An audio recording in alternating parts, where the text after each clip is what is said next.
Un jour, j'étais en train de faire la cuisine. Et ma fille, sa grande soeur me dit, maman, viens voir quelque chose à la télé. Elle sèche Fatou Elenga. Il dit de voir, il dit, à ton fils là. Ange Didier à la télé. J'ai dit, il est en train de faire quoi? Ange Didier à la télé, il fait quoi? Manelo, Mameziki, Manelo, Arafate. J'ai dit, Ange Didier. Et il est venu après. Il dit, mais attends, c'est quoi tu as fait comme ça à la télévision là? J'ai appelé Serge Fatou Elenga. J'ai dit, attends Serge. Il dit, non, le petit est trop fort. Hello. Surprise.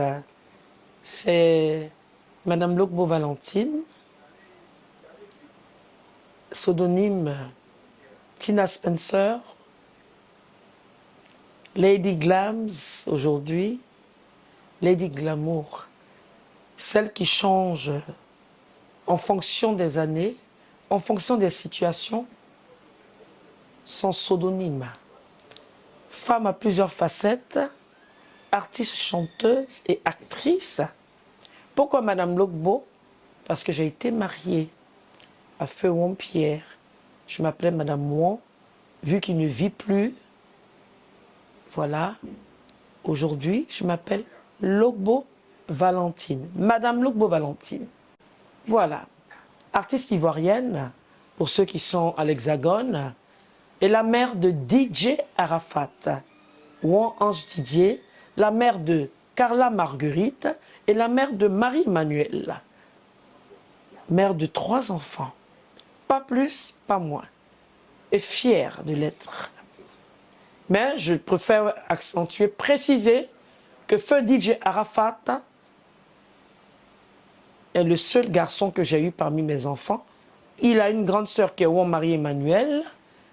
Il était entre 2 filles. Malheureusement, la vie a choisi autrement. Mais je suis à cœur ouvert aujourd'hui. Ça va déjà. Tous les tabous, aucun tabou avec moi.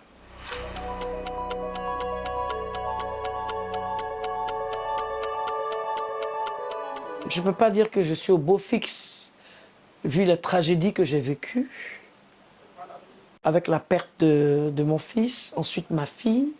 C'est du jamais vu. Étant chanteuse ivoirienne, il n'y a aucune chanteuse qui a vécu ce genre de drame.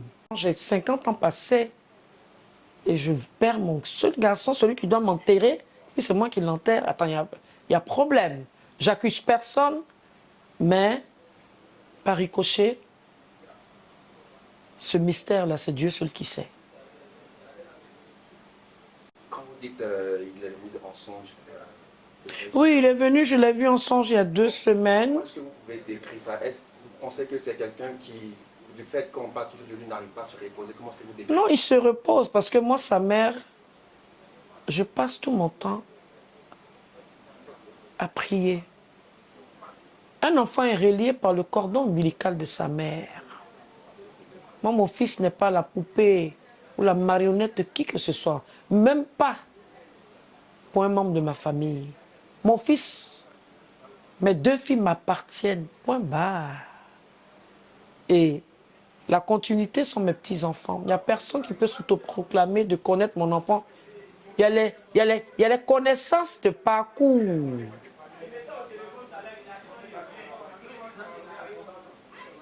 Mais qu'est-ce que vous voulez? On ne peut pas diriger le destin. Si c'était écrit dans le livre de la vie qui devait passer par là, mais je fais avec.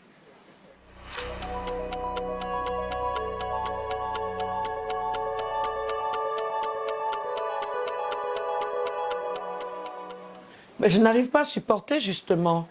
Il y a des moments, je m'enferme, je n'ai envie de voir personne, mais en m'enfermant dans ma tanière, je suis en prière.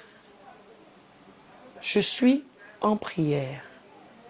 Désolé pour le bruit, hein. On est dans mon restaurant, bar, donc je ne peux pas empêcher aussi ma clientèle. Donc on est chez moi.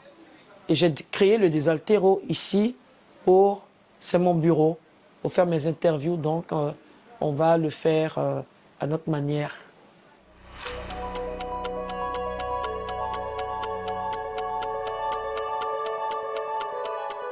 Je suis né à Abidjan.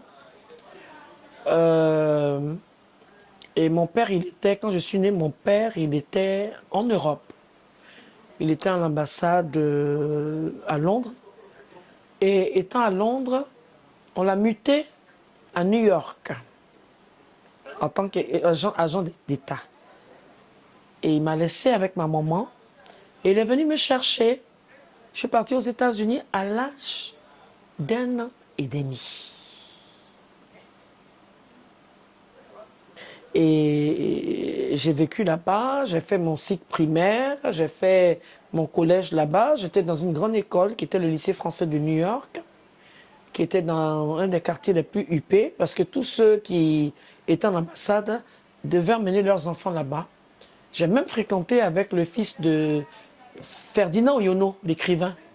Son fils Éric Oyono. Franchement, si tu es en Europe et tu me suis, c'est Valentine, hein? Et j'étais la seule noire dans ma classe et tout. Vraiment une vie tranquille, quoi.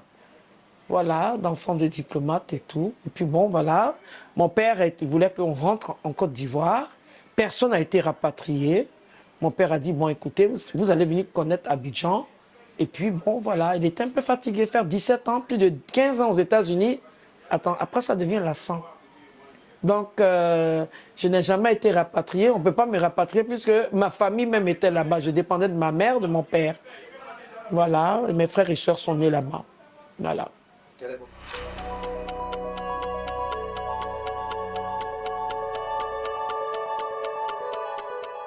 Le plus beau souvenir que je garde de là-bas,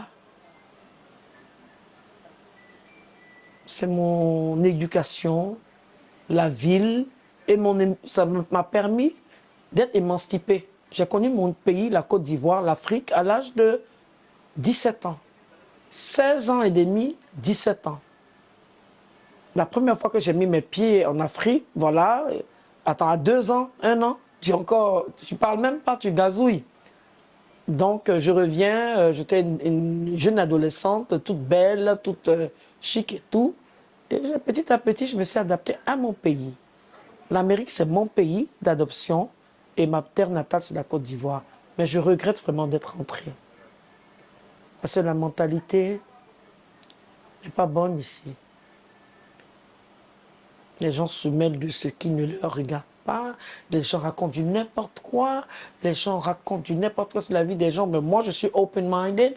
Je suis bon. C'est la seule chose qui m'a déçu. Peut-être que la chose qui m'a retenu, mais après, je suis reparti encore pour des concerts. Je suis parti avec Ahmed Faras. Je suis parti pour un festival là-bas. Donc, c'est mon pays, New York. Voilà, comme on dit en anglais, le Big Apple. Il y a des gens, même s'ils meurent, ils reviennent 4 fois. Ils n'auront jamais l'occasion d'aller là-bas. Donc, c'est une grâce pour moi. Et je dis merci à mon défunt père. Merci à mes parents pour l'éducation qu'ils m'ont donnée. Voilà.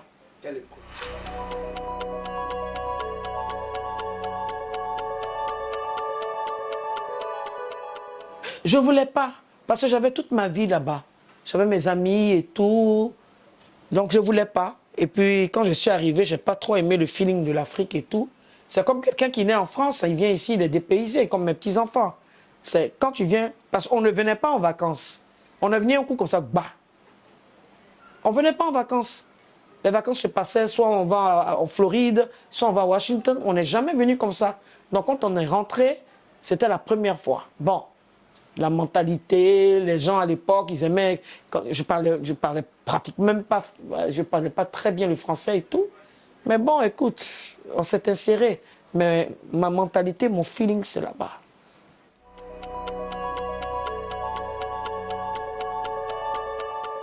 Ah, mon bébé est tombé dans un accident de moto. Hey, la voix de tête. La voix de tête, c'est pas de l'amusement. La voix de tête, ça fait partie des notes, hein, dans l'art. Quand tu fais do, ré, mi, fa, sol, la, ça s'apprend. Moi, depuis petite à New York, là-bas, depuis mon enfance, j'étais toujours j'avais toujours les prix d'excellence par rapport à mon côté artistique. Je suis Gémeaux de signe. Je suis né le 14 juin 1964. Je suis Gémeaux. Et les Gémeaux, nous sommes des gens particuliers. Avant de s'attaquer à nous, il faut se lever de bonne heure. Je me suis inspirée en fait de Janet Jackson. Elle était très huppée. Et aussi Madonna. J'aime les femmes qui ont de l'audace. Et c'est ce qui manque en Afrique. Les femmes, quand tu regardes, quand tu prends des femmes nigériennes comme Yemi Alade, quand elles sont sur scène, elles bougent. Il ne faut pas être artiste pour venir faire dormir quelqu'un. Donc moi, j'avais déjà ma devise dans mon art. Je suis moi, je resterai moi jusqu'à l'âge de 80 ans s'il le faut. Je vais porter mes bottillons, mes jartelles et tout.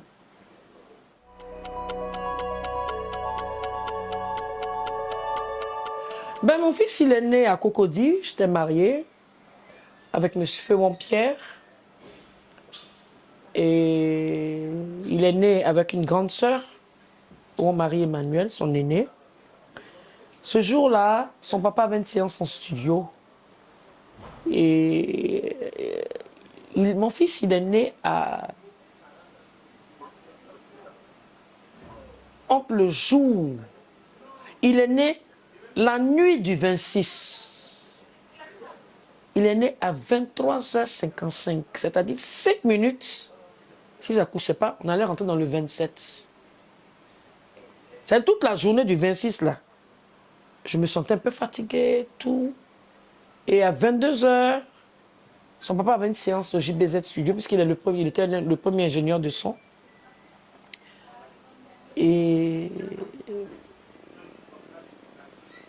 je lui ai dit que, ah, ça va pas. C'est quand il a fermé la porte pour aller au travail que j'ai commencé à sentir les douleurs et tout. Et je suis partie. À l'époque, c'était la PMI de Cocody. Voilà. Arafat n'est pas né. Ange Didier n'est pas né à Yopougon. Contrairement à tout ce qu'on raconte. C'est moi qui détiens la chose là. C'est moi qui ai fait. Il y a pas. C'est la maman qui sait où elle a couché son enfant. Il est né à Yopougon, il n'est pas né à Yopougon. Il est né à Cocody, Sojefia. Quand il a quitté l'hôpital, on a emmené le bébé à la maison, un beau petit bébé. Et j'étais contente et fière d'avoir un garçon. Parce que les garçons, quand ils sont bébés, là, il y a une façon de les habiller, tout et tout. Et comme il était clair de teint, avec les cheveux lisses, parce que moi je suis carteronne. Du côté de ma maman, il y a du métissage. Et je suis bêtée d'ici, il y a du métissage. Donc c'est ce qui a fait que sa barbe, ses cheveux lisses et tout. Il a fait un concert Zropoto là. Ce qui était sur sa tête là, il avait défrisé ses cheveux. Donc mes enfants ont ça. Et ses enfants même ont ça. J'étais très fière d'avoir eu mon fils. Je l'ai accouché toute seule, puisque monsieur était parti au travail. Donc ma voisine m'a emmenée à l'hôpital. Et j'étais avec la voisine a attendu. Elle s'appelait Tata Véronique, une femme métisse. Je te salue si tu es encore là. Hein. Voilà. Et puis voilà, j'ai accouché. Son papa était très content. Il est né dans l'amour. Et puis, quand il pleurait, son papa mettait des grosses baffes. Il avait des grosses baffes là. Vous voyez pas les baffes d'Arafat dans sa maison, dans ses vidéos là. Même chose. Quand il pleure, je le fais. Deux fois, j'ai une photo même où il était il voulait pas dormir. D'un moment, mais j'étais comme ça. Je somnolais. Et puis, je l'ai mis ici. Et il avait pour parrain Garo Asbagnan, le grand coiffeur Garo Asbagnan. Quand il a vu Ange Didier, il dit, mais Juan Pierre, votre fils est beau. Et il a fait toute une valise, il m'a envoyé toute une valise avec des lingettes d'Europe et tout. Il y avait une marque à l'époque, là, Absorba. Si tu ne mets pas ça sur ton enfant, là, quand ton enfant porte Absorba, ça veut dire que ton enfant est vraiment un enfant de bonne famille. Donc voilà. Et il a grandi avec moi, son père et tout. Et puis, voilà, c'est ça, quand il y a des moments où on dit, oui, j'ai abandonné mon enfant, moi je ne me rappelle pas, hein. Je ne me rappelle pas abandonner mes enfants ont toujours été avec moi. Hein. Mes enfants sont toujours restés avec moi. C'est vrai qu'à un moment, il y a eu la séparation avec son papa. Il est resté un peu à... Moi, j'avais pris mon envol artistique. Mais mes enfants étaient toujours avec moi. Même quand il y a eu cette partie de ma vie avec M. Wampierre, j'ai pris mes enfants. Je suis partie chez mes parents à Yopougon. Et j'étais avec mes enfants. Je travaillais dans un piano-bar pour payer leurs études, les nourrir, parce que le papa n'était plus présent. Il est mort, je ne peux pas mentir sur lui. J'ai joué le rôle de la mère et du père. Pour ceux qui m'ont côtoyé, ils le savent. Donc les gens, je pense que quand vous allez finir de voir cette interview, vous allez comprendre beaucoup de choses. Moi, je n'abandonne pas mes enfants. Et puis même si je l'avais fait, quand une femme abandonne son enfant là, elle a des raisons. Mais moi, pour rien, mes parents ne m'ont pas abandonné, puis j'allais abandonner mon enfant. Mais quand un enfant veut prendre son envol, parce qu'Arafat, il était difficile à cerner. Je me rappelle une fois, j'ai vécu avec lui au Docuy, et il m'a fait un truc. Il voulait aller faire une soirée. Il dit, maman, je vais aller chanter, je dois aller faire une soirée. Quel genre de soirée? Il avait 14 ans et demi, quel genre de soirée? Tu n'as pas encore fini de repasser les habits de ta petite soeur là. Bébé Carla était petite, elle avait 4 mois. Il dit, d'accord, je vais repasser, mais j'ai besoin d'une paire de crêpes là. Elle avait dit une marque d'Adidas ou bien quoi là. Je dis, ah bébé, j'ai pas l'argent là. Je viens de payer le loyer, tout et tout. Je ne peux pas t'offrir ça. Dès qu'il a vu que j'ai dormi, hein, il avait ses clés. Il a pris les doubles des clés. Il est parti dans sa soirée. Le matin, je me lève, je cherche mon fer à vapeur. Il n'a pas repassé les habits là. Hein. Il a fait un peu, puis il a laissé le reste. Donc quand je me suis levé, je dis, mais où est Ange Didier? Ange Didier est où? Là, il n'y avait pas ami, hein? Fait tellement rire. Je dis, où est Ange Didier? Je demande à la voisine, ah, le gardien me dit, ah, j'ai vu ton petit, la pique Bakapi, il est sorti. Mais il dit, il va venir tôt le matin.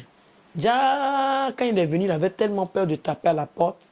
Il a vu le gardien, il est parti dormir, le gardien. Et quand j'ai commencé à chose, j'ai dit, mais papa, qu'est-ce que tu as fait comme ça? Tu n'as pas repassé les habits de maman? Non. Il t'a dit que je vais devenir une star, non?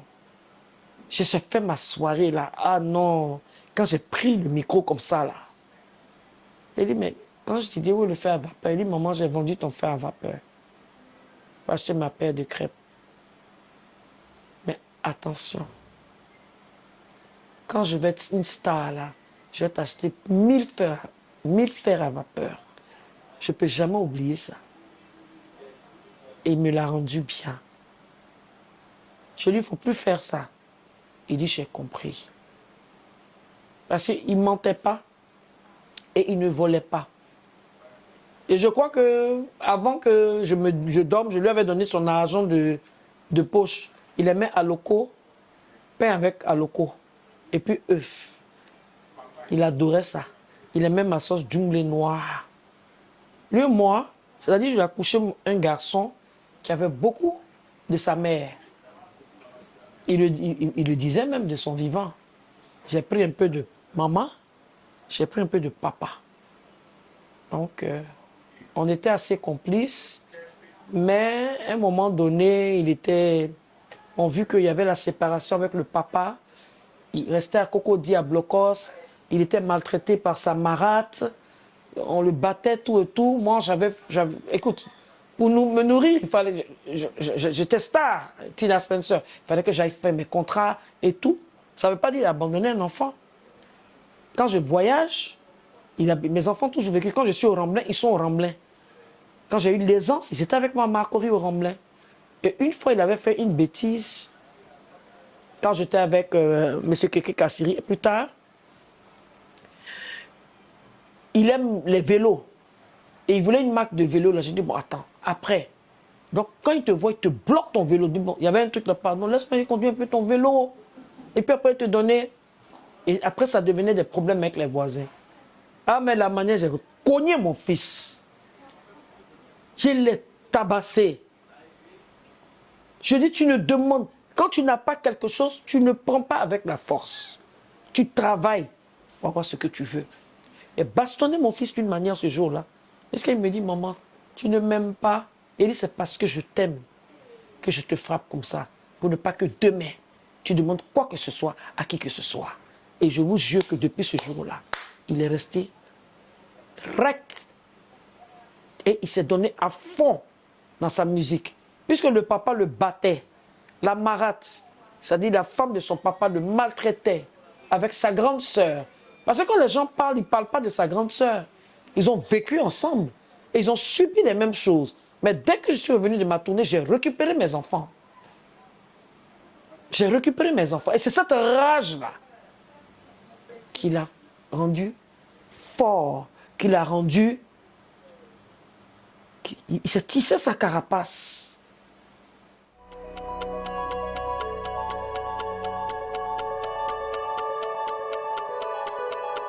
Mon fils est parti en France la première fois par le biais d'un monsieur qu'on appelle Désiré Kouadjo. Et mon fils n'était pas majeur. Il m'avait dit, maman, je pars à Paris. J'ai dit, tu ne bouges pas. Qui t'envoie à Paris? Parce que les gens déjà avaient peur de moi. Le problème avec mon fils avait déjà commencé depuis longtemps. J'ai dit, non, je t'accompagne à l'aéroport. J'ai accompagné mon fils à l'aéroport. J'avais un monsieur qui était là-bas, Désiré Kouadjo et tout. Je lui ai dit, vous envoyez l'enfant de quelqu'un en France sans même venir chercher, voir ses parents. C'est pas possible. Et c'est comme ça. Bon, c'était déjà engagé. Si je n'avais pas fait ça, il m'a dit, maman, je l'ai accompagné. Il est mort, puis je parle. Je l'ai accompagné à l'aéroport. Donc, quand ça s'est passé, il n'y avait pas tout ce monde-là derrière lui. Donc, excusez-moi, les interviews de X et X, je ne suis pas là pour ça. Je suis venu pour faire l'interview de la mère de Won Ange Didier, sans intermédiaire.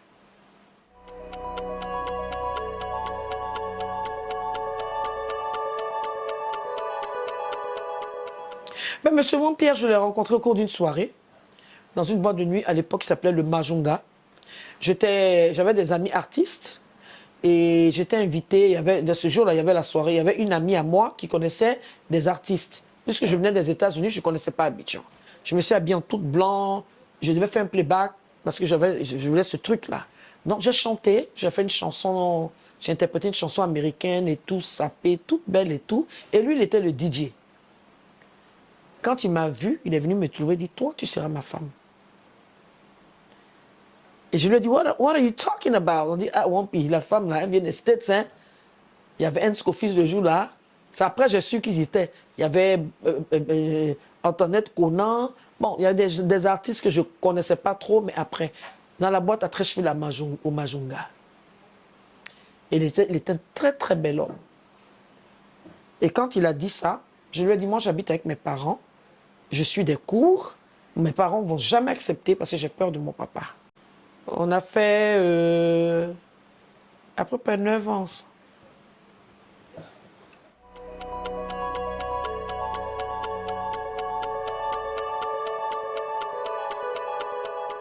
Ça a commencé cette histoire d'artiste. Moi-même, il m'a fait le coup. Il m'a fait le coup. Je ne voulais pas en fait qu'il soit un chanteur. Parce que je voyais déjà la méchanceté, la jalousie vis-à-vis de moi quand j'étais Tina Spencer. À mes débuts, ben, tout le monde m'enviait et tout. Donc, je ne voulais pas. Et comme il était assez chaud, je voulais qu'il parte à l'IMPT. Je n'ai pas dit qu'il était à l'IMPT. Hein. Je voulais l'inscrire à l'IMPT. Mais mes enfants sont partis dans des écoles privées. Ils n'ont jamais fait d'école publique. Bon, au bas âge, ils ont fait un peu l'école Nedi Bamba et tout. Mais après, quand j'ai pris les choses en main, hein, école privée, école privée. Donc, qu'est-ce qui se passe? Je lui ai dit, ben, écoute, tu vas en 5e. Voilà, je t'ai acheté tes kakis, tout et tout. Il a serré son visage, il était comme ça. Et j'arrive un soir là du travail, j'avais acheté leurs achats, leur déjeuner, tout. Il me dit, maman. Je dis, oui, bébé. Il dit, moi, je ne vais pas aller à l'école. Hein. Tes kakis, il faut donner ça à tes cousins là-bas. Il dit, qu'est-ce que tu me racontes là? Et je dis, moi, je vais être une star. Et tu vas être fier de moi. Et je crois que je suis parti en tournée au Burkina. Voilà, à la Maison du Peuple, on m'avait invité avec Célico, que je salue, qui est mon meilleur ami. Je reviens, on me dit que mon fils ne dort plus à la maison. Je dis, mais qu'est-ce qui se passe? J'ai demandé à mes frères, ils se sont dit, ah, ton fils est violent. Je venais de faire Kadas Ranger. J'ai dit, ah bon? Ah, il sait chanter. Donc, ce sont mes frères maintenant qui ont commencé à me dire, ah, il faut qu'il donne-lui sa chance, tout et tout. Donne-lui sa chance, tout et tout. J'ai dit, non, le milieu n'est pas bon. Le milieu, les mamans sont avant-gardistes. Le milieu n'est pas bon. Faut pas, ils vont tuer mon enfant, oh. Mon joli enfant. J'ai un seul garçon, c'est comme ça que je n'ai pas allé. Mais c'était plus fort que lui. Donc, un jour, j'étais en train de faire la cuisine. Et ma fille, sa grande soeur me dit, maman, viens voir quelque chose à la télé. Elle sèche Fatou Elenga. Il dit de voir, il dit, à ton fils là. Ange Didier à la télé. J'ai dit, il est en train de faire quoi? Ange Didier à la télé, il fait quoi? Manelo, Mameziki, Manelo, Arafate. J'ai dit, Ange Didier. Et il est venu après. Il dit, mais attends, c'est quoi tu as fait comme ça à la télévision là? J'ai appelé Serge Fatou Elenga. J'ai dit, attends Serge. Il dit, non, le petit est trop fort. Et c'est comme ça. Et puis après, il m'a dit, non, maman, c'est une chanson, j'ai fait hommage à l'ami, à mon ami, un grand frère, mais son papa connaît papa. Et effectivement, c'était un guitariste, c'est le fils de Belinga. Parce que Jonathan, il est moitié bété et camerounais. Aucun de ses amis savent ça. Et sa mère, quand son Jonathan est mort, elle a été traumatisée. Elle est restée à Londres. Je l'ai vue même l'année dernière à Londres.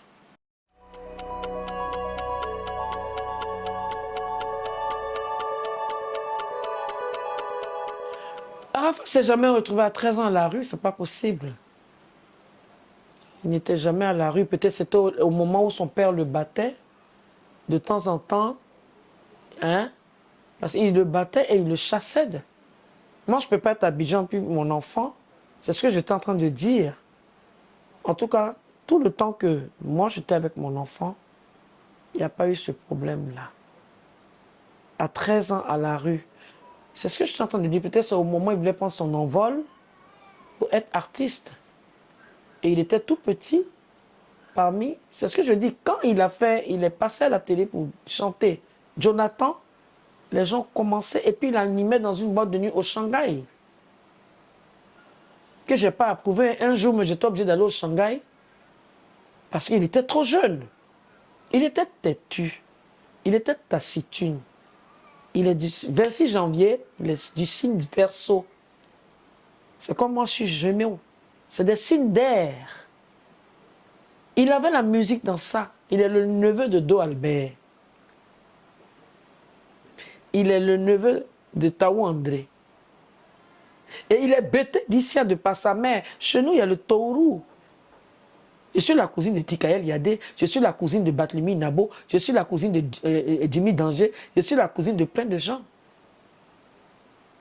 Chez nous, c'est le Tourou. Donc, quand dans ta famille, il y a tout ça, il y a toujours un enfant qui prend ça. Il a fallu que j'aille au Shanghai un jour avec une amie pour l'écouter en train d'animer. Quand il m'a vu comme ça, là, maman, j'ai dit, hé Didier, Ange Didier, ça ne s'appelle pas Didier, hein. Quand je vois ses amis l'appeler Didier, ça s'appelle Ange Didier. Didier est différent de Ange Didier. Ma première fille, c'est Marie-Emmanuelle. Carla, c'est Carla Marguerite, parce que j'aime les prénoms composés. Ça fait très select, ça fait très français, ça fait très américain. Donc, c'est pourquoi je dis, je suis très contente, j'ai accepté de faire cette interview, le cœur ouvert, parce que depuis 2019, personne n'est venu vers moi. Dès qu'il est tombé, on est parti prendre des gens qui n'ont même pas fait son extrait de naissance. Vivre avec un ami ne veut pas dire que tu connais la personne. Il n'a jamais été abandonné, il n'a jamais grandi dans la rue. C'est normal quand il s'est cherché un peu vite, c'est cette période-là, de DJ là. Partout où mon fils vivait, il me montrait sa maison. Maman, j'habite là.